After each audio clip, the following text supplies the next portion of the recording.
Hi, this is Deborah King, and today I'd like to talk to you about how to balance your chakras in just as little as 5 minutes a day. I already know what you're thinking. You're thinking that in order to balance your chakras, those are those little spinning wheels of energy that, go up and down your spine, that you need to move to the Himalayas and live in a cave, in the highest mountain and be a breatharian. But in fact, in this, really crazy busy world we live in, it is possible to balance your chakras without taking those extreme measures. And before you move to the Himalayas, I have to share with you, I've spent a fair amount of time there working with shamans, and in fact, they got the worst internet connection around. So, don't move there anytime soon. Instead, stay here and I'll just listen and I'll tell you how to balance your chakras. So before we even start aligning them, let's talk about what they are.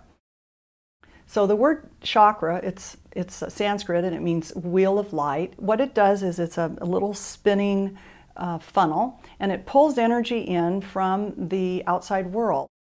So your chakras are part of your personal energy system. Your energy system, your energy field interpenetrates and surrounds your whole body and protects you. And in it there are these 7 main chakras. There are more, but today we're just going to talk about the 7 main ones.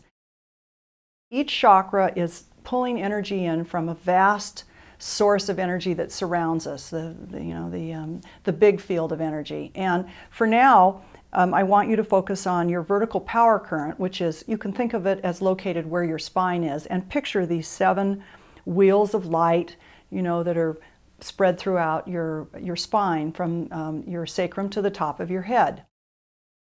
Now, the vertical power current, it's kind of an interesting fact, it widens the more that you become involved in service to others, and the more your consciousness increases, it widens. So I'll see people with a vertical power current, a little tiny thing that's half an inch wide, and then I'll see someone with one who's got 6 to 8 inches wide, and then I know that they're really heavily involved in higher consciousness and in service. And this is really important because that means they can pull in a lot more juice from not just source, but also from the earth. And that's a really important concept in healing.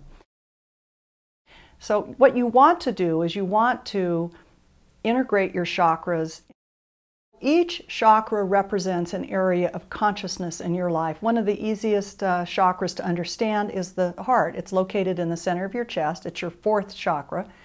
And its highest attribute, of course, is love and compassion and really, being able to feel others. And it used to be thought, not that long ago, that the higher chakras were somehow more spiritual than the lower chakras. The first 3, your base, and your 2nd and 3rd, people thought that, they were too physical and somehow not good or even dirty.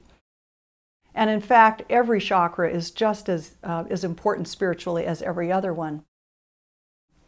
So as you move through your days, your chakras are constantly in dynamic interchange with your environment, and they're constantly moving.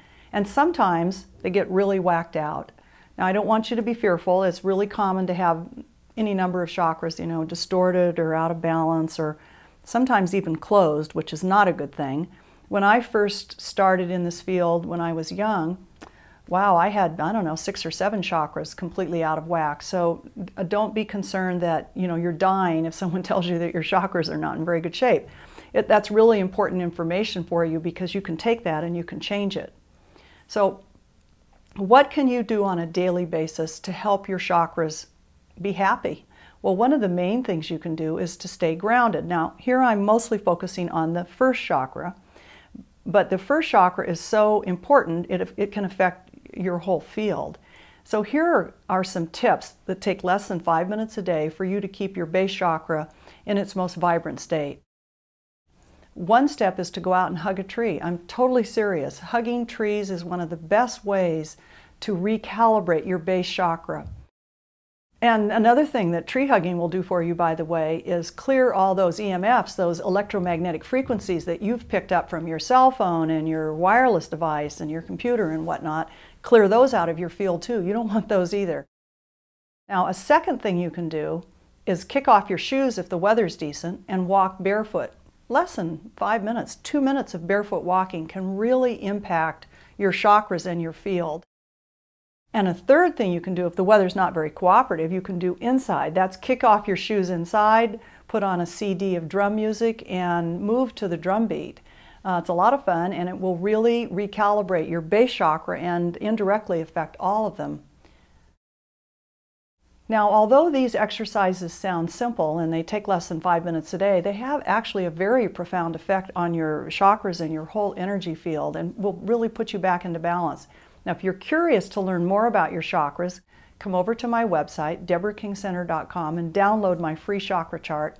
It will help you connect each chakra to the part of the body that is affected by it and give you some tips on how to balance it better. Another thing you can do is pick up a copy of my book, Truth Heals, where I go into a lot of detail about the chakras. I use examples that are really easy to follow. I use all public figures like Bill Clinton, for example, who he thought, it was the fast food he thought that got him and gave him his cardiovascular problems. But I'm convinced it was really that he felt he lost the love of the country, and it was just heartbreaking to him, which would have affected his heart chakra and his heart. And you'll remember he had to have a heart procedure. So I use examples like that that make it really easy for you to key your life issues, could be even health issues, to a chakra and, make that connection.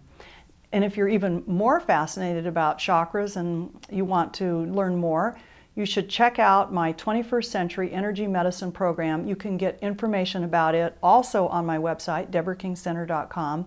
That's where I teach in great detail about the chakras and how to really affect them, how to balance them, and how to balance them in other people. It's a really interesting course because you cannot learn about it and look at other people without incidentally healing yourself. So thank you so much for watching, and I hope to see you soon. Take care.